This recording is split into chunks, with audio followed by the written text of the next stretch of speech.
Hello बच्चों, चलिए प्रश्न को समझ लेते हैं। प्रश्न है, प्रोटीन्स की प्राथमिक संरचना किसकी उपस्थिति के कारण होती है?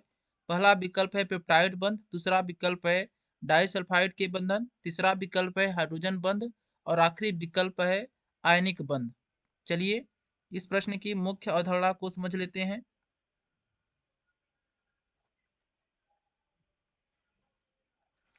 प्रोटीन्स की प्राथमिक संरचना में प्रोटीन्स की प्राथमिक संरचना में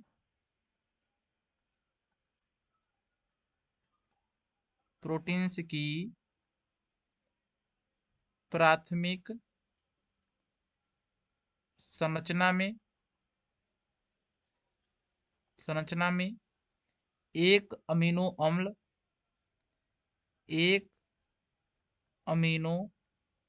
अम्ल अपने कार्बोक्सिलिक समूह से दूसरे अमीनो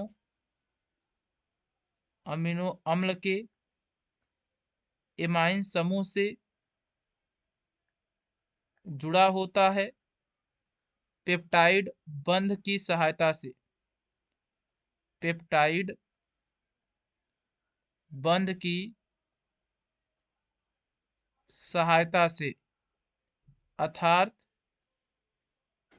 प्रोटीन्स की प्राथमिक संरचना में प्रोटीन्स की प्राथमिक संरचना में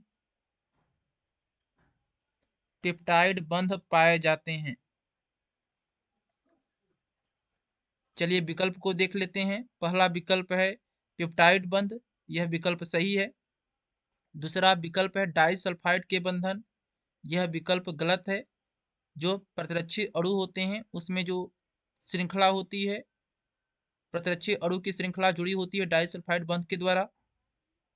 तीसरा विकल्प है हाइड्रोजन बंध, यह भी विकल्प गलत है क्योंकि हाइड्रोजन बंध पाए जाते हैं डीएनए की श्रृंखलाओं में। जो डीएनए की दोनों श्रृंखला होती है वो जुड़ी होती है हाइड्रोजन बंध के द्वारा।